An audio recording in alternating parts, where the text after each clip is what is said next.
আমাৰ ভিডিঅ'টো চাই আপোনালোকৰ যদি ভাল লাগে তেতিয়াহ'লে আমাৰ চেনেলটো ছাবস্ক্ৰাইব কৰি দিব আৰু লগত থকা বেল আইকনটোতো ক্লিক কৰি দিব। Thank U. ভোগেশ্বৰ মন্দিৰ, ভোগেশ্বৰ মন্দিৰলৈ আহি আছোঁ আমি, মোৰ বন্ধু ৰিজিত আৰু মই। আমাৰ আমাৰ গাঁৱৰে হয় এই মন্দিৰটো। আমাৰ গাঁওখনৰ টোটেল লগ হৈ হয় চমুৱা ওলোৱা, এখন হ'ল ভাটি ওলোৱা, এখন উজান ওলোৱা, আৰু সেই উজান ওলোৱা গাঁৱত এই মন্দিৰটো অৱস্থিত। ইয়াৰ নাম ভোগেশ্বৰ মন্দিৰ, শ্ৰী শ্ৰী ভোগেশ্বৰ মন্দিৰ বুলি কোৱা হয় ইয়াক। এয়া বৰ্তমান আহি পালোঁ আমি ৰিজিত আৰু মই আহি আছোঁ বৰ্তমান। আহি এয়া পালোঁ, চাবলৈ আহিলোঁ, ফুৰিবলৈ আহিলোঁ এপাক, আৰু লগতে দুটামান কেপচাৰ তুলি ল'ম বুলি ভাবিছোঁ ভিডিঅ' এটা প্ৰডিউচ কৰাৰ কাৰণে। এয়া হৈছে ভোগেশ্বৰ মন্দিৰ। ইয়াত প্ৰতি মাঘত, মানে প্ৰতি বছৰে মাঘ মাহত ইয়াত 1, 2, 3 তাৰিখে ডাঙৰ সভা হয়, ডাঙৰ পূজা হয় ইয়াত। তো বহুত দূৰৰ পৰা ভক্তপ্ৰাণ ৰাইজ আহে ইয়াত সেৱা কৰিবলৈ, দৰ্শন কৰিবলৈ। শ্ৰী ভোগেশ্বৰ মহাপ্ৰভুৰ চৰণত প্ৰতি বছৰে মাঘৰ 1, 2, 3 তাৰিখে বহুত দূৰৰ পৰা ভক্তপ্ৰাণ ৰাইজ আহে। আৰু এই মন্দিৰটো বহুত পপুলাৰ হয়, চবতে পপুলাৰ হয় এই মন্দিৰটো। এয়া দেখিছে আপোনালোকে, এয়া ভোগেশ্বৰ মন্দিৰ। এয়া হৈছে তাৰ চৌপাশৰ দৃশ্য। এয়া ভোগেশ্বৰ মন্দিৰৰ চৌপাশ। তো চাওঁ আৰু, নতুন চেনেল হয় মোৰ, কিমান চলে, কিমান দূৰ আপোনালোকক আকৰ্ষিত কৰিব পাৰোঁ মোৰ চেনেললৈ, চেষ্টা কৰিম বহুত ভাল ভাল বস্তু আপোনালোকক দিবলৈ। এয়া চাওক ভোগেশ্বৰ মন্দিৰ, কি ধুনীয়া পৰিৱেশ। ইয়াৰ ভোগেশ্বৰ মন্দিৰৰ যিখন মেইন গেটখন আৰু ইয়াৰ ফুলনি বাগিচাবোৰ, এইবোৰেই হৈছে ইয়াৰ প্ৰাকৃতিক সৌন্দৰ্য। এয়া হৈছে ভোগেশ্বৰ মহাপ্ৰভুৰ সৌন্দৰ্য, চাওক আপোনালোকে দেখিব পাৰিছে ইয়াত। এয়া ভোগেশ্বৰ মন্দিৰ, আৰু ভোগেশ্বৰ মন্দিৰৰ ৰাইট ছাইডত থকা এখন ফুলনি বাৰী, ইয়াত ফুলনি বাৰী এখন আছে, তাৰ সিফালেও এখন ফুলনি বাৰী আছে সেইফালে। তো এইখন এখন ফুলনি বাৰী, দেখিছে আপোনালোকে কি ধুনীয়া সৌন্দৰ্য, এটা মনোমোহা দৃশ্য। এই ৰঙা ৰঙা ফুল, সেউজীয়া পাত, গাছ বন লতা, এইবোৰে মন্দিৰটো আগবঢ়াইছে। এয়া হৈছে ভোগেশ্বৰ মন্দিৰৰ দ্বিতীয়খন গেট, মানে ছেকেণ্ড গেট হয় এইখন।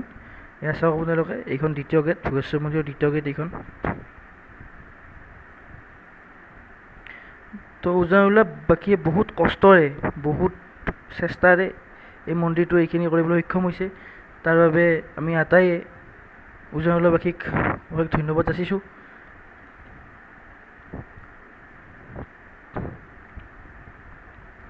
বহুত কষ্টৰ ফলত এইটো মন্দিৰ এনেকৈ স্থাপন কৰিব পাৰিছে ইয়াত। এয়া আমি ভোগেশ্বৰ মন্দিৰৰ ভিতৰত সোমালোঁ, মানে যিখন ছেকেণ্ড গেট আমি ভিতৰত সোমালোঁ, আৰু এয়া হৈছে ভোগেশ্বৰ মন্দিৰৰ এটা দৃশ্য। ভোগেশ্বৰ মন্দিৰ সৰুটো যিটো দেখিছে গোলকীয়া টাইপৰ, সেইটো হৈছে মেইন মন্দিৰ, সেইটোৱে মূল মন্দিৰ। আৰু তাৰ ওপৰত যিখিনি মানে আপোনালোকে দেখা পাইছে সেইখিনি হৈছে সোণেৰে বনোৱা, সেইখিনি সোণেৰে বনোৱা এইখিনি। আহিলোঁ, আৰু এয়া হৈছে ভোগেশ্বৰ মন্দিৰৰ সন্মুখটো, মানে যিখিনি মানে ভিতৰৰ সন্মুখ, সেইখিনি হৈছে এইখিনি। ভাল পাব আপোনালোকে, আহিব ফুৰিবলৈ, আহিব ইয়াত চাই ভাল পাব। এটা মনোৰম প্ৰাকৃতিক দৃশ্য এটা দেখিবলৈ পাব আপোনালোকে। এয়া চাওক, আৰু এয়া হৈছে লেফ্ট ছাইডৰ যিখন ফুলনি বাৰী বুলি কৈছিলোঁ মই, সেইখন লেফ্ট ছাইডৰ ফুলনি বাৰীখন। এইখন বহুত দীঘল একচুৱেলি, মন্দিৰৰ ইমূৰৰ পৰা সিমূৰলৈকে এই বাগানখন আছে, আৰু তাৰ সিফালেও আছে বাগানখন। গছ লতা বনেৰে আবৃত্ত ফুলনি বাৰী। এয়া চাওক আপোনালোকে, ভাল লাগিছে। চেষ্টা কৰিম, মানে মোৰ ফালৰ পৰা মই যিখিনি পাৰোঁ সেইখিনি আপোনালোকক দেখুৱাবলৈ মই চেষ্টা কৰিম। এয়া চাওক, ৰঙা ৰঙা ফুল, সেউজীয়া পাত, ৰঙা ফুল, কি ধুনীয়া এটা, কি ভাল লগা এটা দৃশ্য, ভাল লগা এটা মুহূৰ্ত। ভাল লাগিছে আহি ইয়াত, আমাৰো বহুত ভাল লাগিছে। তো আহোঁৱেই ইয়াত, প্ৰতি বছৰে আহোঁ, ফুৰিবলৈ আহোঁ। এয়া হৈছে আমলখি গাছ এডাল, ইয়াৰ তলত ভক্তপ্ৰাণ ৰাইজে গামোচাবোৰ দি দিয়ে।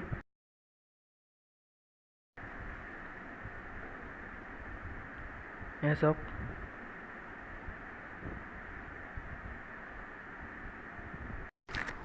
আৰু এয়া হৈছে মোৰ বন্ধু ৰিজিতৰ ভাষ্য। ৰিজিতে একচুৱেলি ইমানো বেছি কোৱা নাই, তো সি ক'ব আপোনালোকক, শুনি যাওক আপোনালোকে, ভাল লাগিব শুনি, চাই ভাল লাগিব। আমি এটা দ্বিতীয়খন গেটেৰে ওলাই যাম বাহিৰলৈ। মোৰ লগত আছে সতীৰ্থ জিন্তু। আমাৰ ভিডিঅ'টোত লিখিত আৰু কথিত ভাষা দুয়োটা মিক্সিং হৈ গৈছে। একচুৱেলি আমাৰ লিখিত ভাষা কোৱা বেছি অভ্যাস নাই, তো তাৰ কাৰণে চৰি।